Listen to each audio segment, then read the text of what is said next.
Watu wengi wanauliza kwa nini wapo hapa, kwa nini wamezaliwa, kwa nini wanaishi. Kila mmoja anatafuta sababu, anatafuta lengo, lakini kuna ukweli mmoja ambao wengi wanaukosa. Uwepo wako tu ni sababu tosha.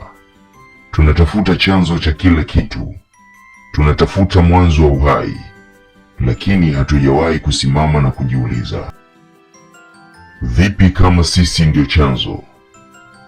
Tatizo letu ni kujitenga, kujiona tofauti, kujipa upekee, kutenganisha uhai na kifo, dunia na mbingu, chanzo na sisi.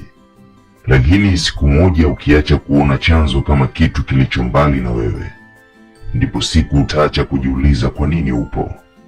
Hautaona tena kuna mmiliki mwingine na wewe uko pembeni. Hapana, utaona kitu kimoja tu. Sisi kama nguvu moja iliyojigawa na kuwa kila kitu.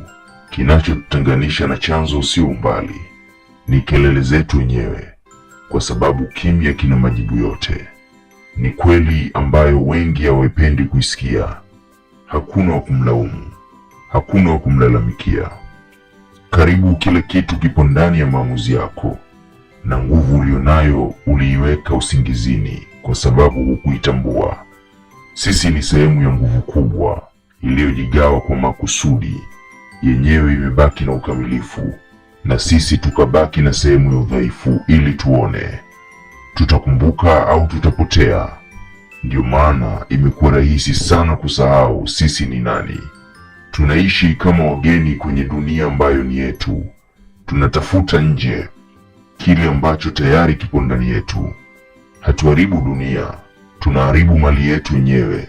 Hatuchafui miili, tunadhoofisha nguvu zetu. Tunajipa upofu na kisha tunaita giza uhalisia. Lakini ukweli ni huu: sisi ni chanzo kilichovaa udhaifu, na asili imebaki kama refa, inaangalia, haituingilii.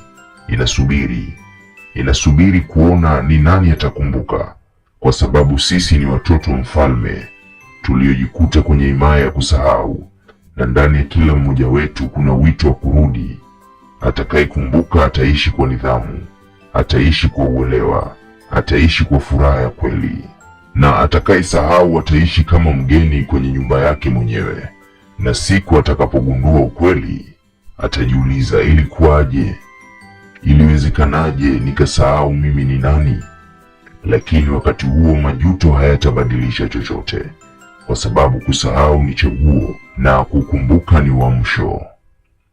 Acha kutafuta mbali. Ulichokuwa unakitafuta kipo ndani yako, ndiyo chanzo. Amka.